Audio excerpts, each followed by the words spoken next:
I'm delighted to be here, and I would first briefly talk about what do I mean by national narratives and what's their place in postcolonial studies, and then I'll be happy to answer any questions.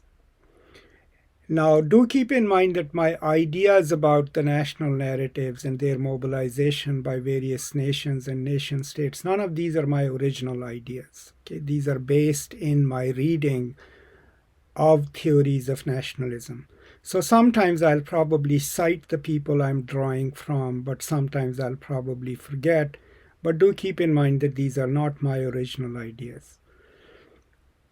So, what we mean by national narratives, and this comes from different theorists of nationalism, but especially if you've read Benedict Anderson and people like Gellner, and even the older definitions of the nation.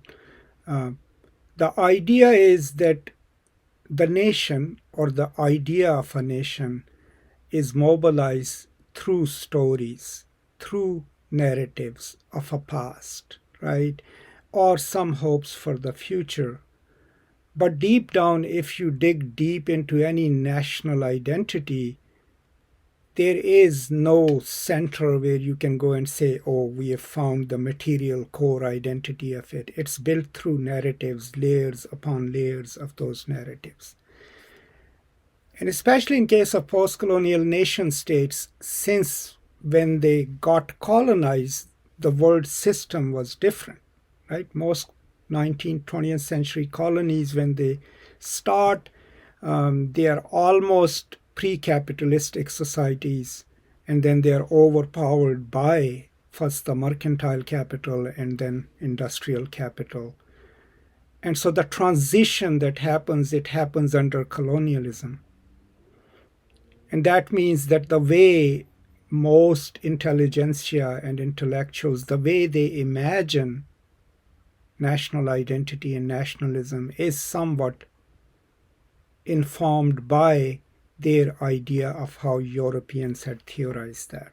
Now, there is a huge challenge to that by Partha Chatterjee, where he talks about, and what I'm talking about is what is called the downward percolation theory, or the Cambridge thesis, where the Cambridge scholars basically asserted that rise of nationalism in the colonies is because of Western education, and an intelligentsia is created, and that's a Western-looking intelligentsia.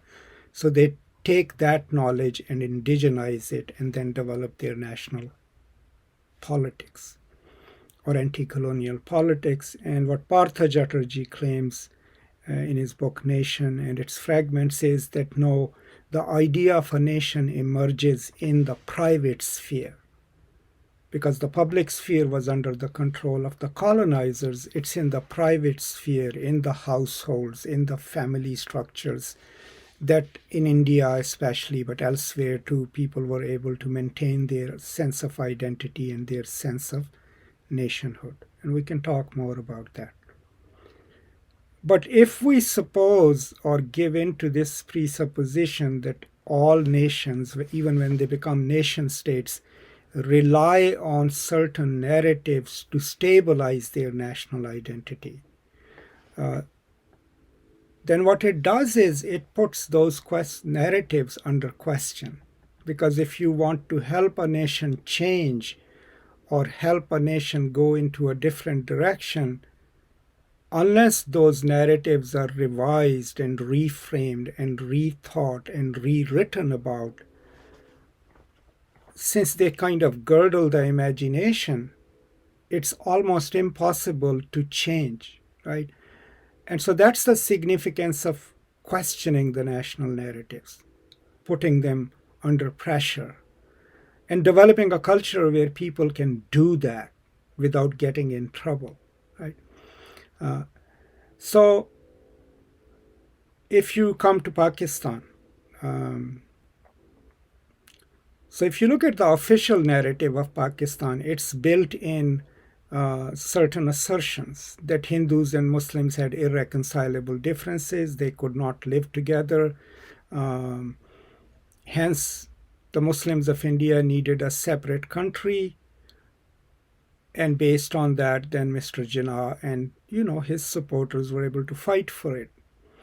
Now, as we developed as a nation over the last 70 years, we have modified that. So in 1970s, we became Islamic Republic of Pakistan. Then we started claiming that Islam is our identity. Now, it didn't just suddenly happen. That aporia was already there at the moment of the creation of Pakistan, while Qaid-e-Azam or Mr. Jinnah was, fighting for Pakistan along with his allies. There was a parallel narrative being developed by the ulama, right? So the Deoband ulama were already opposed to creation of Pakistan for their own pragmatic reasons, but Maulana Abdul Haq, right, the father of Maulana Samuel Haq, and Maulana Maududi were already publicly engaged. Especially Maududi was writing his newspaper articles. He was publishing works where he was responding to what this state will be, right? And if you want to read his detailed argument, it is in his book Islami Riyasat. That's where it's not just his philosophical work, but his correspondences with people, how he is answering people's questions, down to what kind of system of government will be there, what will be the place of minorities, and everything else. So on the public level, in negotiating with the British was the narrative of Pakistan, right, by Mr. Jinnah, who wanted to create a progressive modern nation. But at the popular level, right, parallel to that was a narrative of nation being developed as Islamic, right? And within that Islamic, a certain interpretation of Islam, right? Now, it comes to head immediately in 1956 when the first Constituent Assembly is formed. So that parallel narrative and the surface narrative of Pakistan is going to be a progressive state, it comes into conflict when the first Constituent Assembly is formed. Now, a lot of people, when you studied your political science and studied your civics classes and history classes, you had been taught that it took until 1956 to craft a constitution. So there were two main problems in crafting the constitution. The ulama wanted it to be a religiously theorized and religiously motivated document. The Constituent Assembly wanted to create a progressive document, like not a secular document, but a progressive document. And the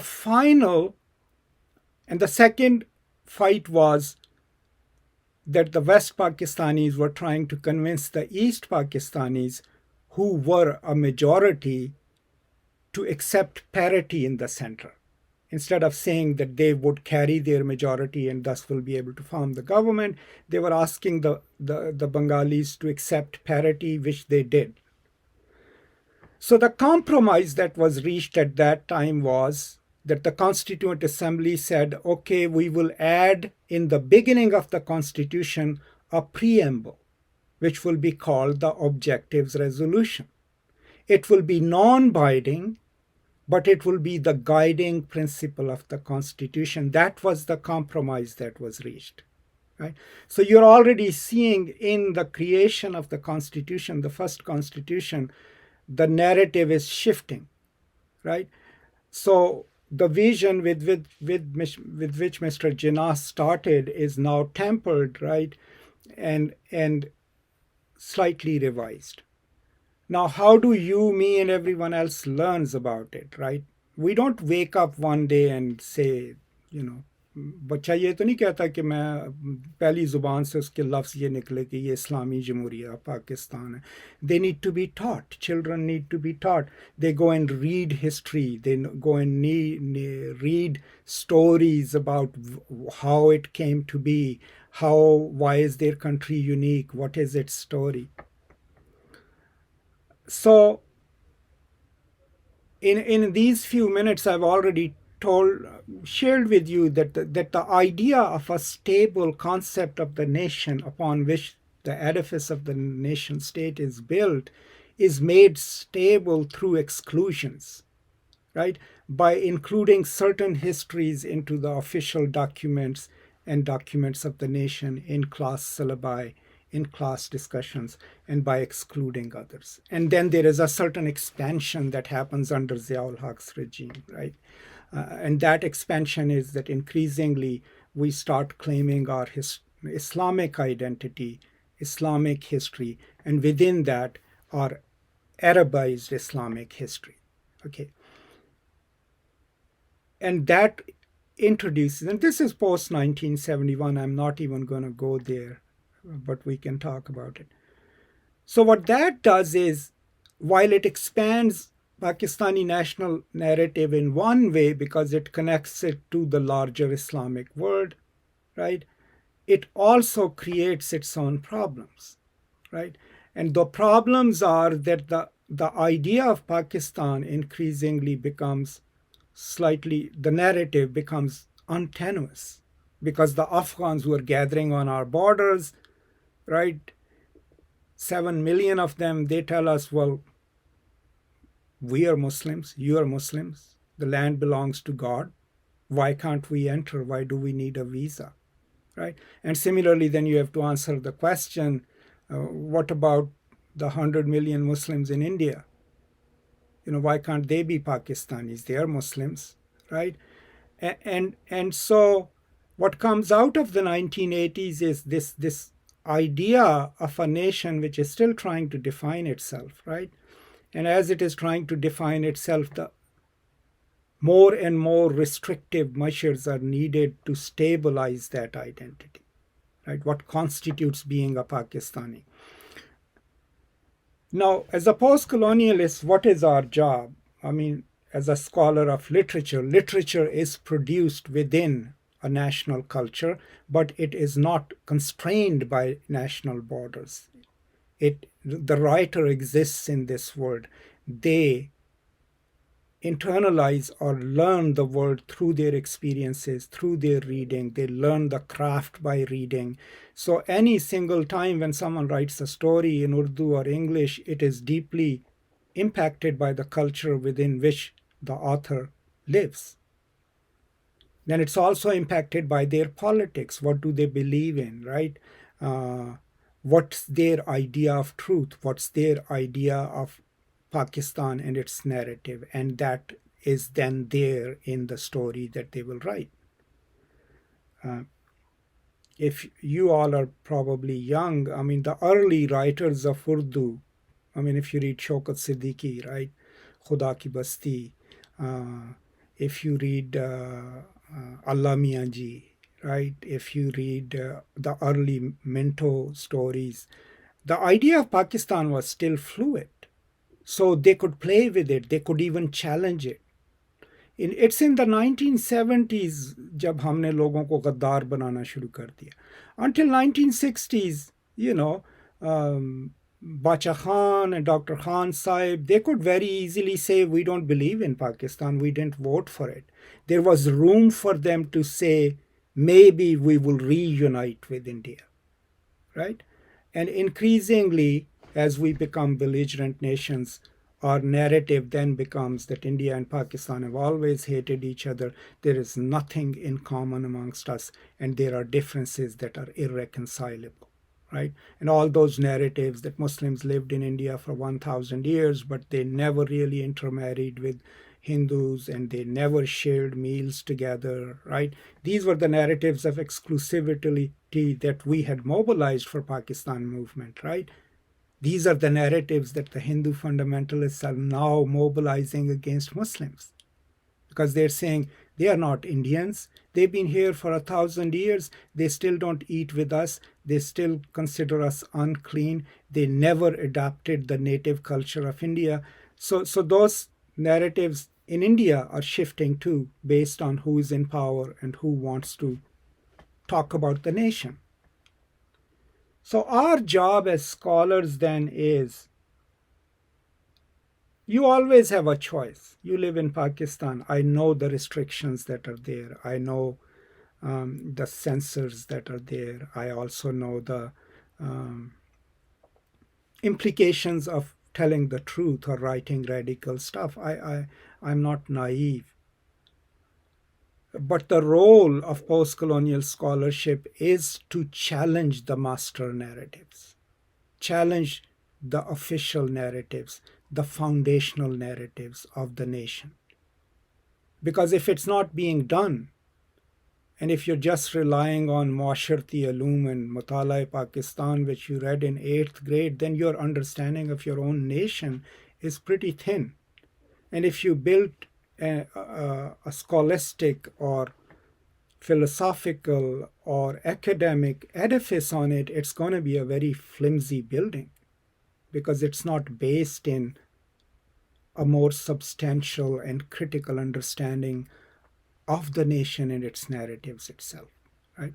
And more dangerously, then, if the intellectuals are not creating new knowledges or not questioning the assumed or official knowledges, the politicians will keep building their narratives on these faulty narratives, on these faulty historical understandings of what constitutes the nation. And in the end, they will then mobilize a kind of politics which might seem sincere, but which would actually be dangerous for the nation and nation state.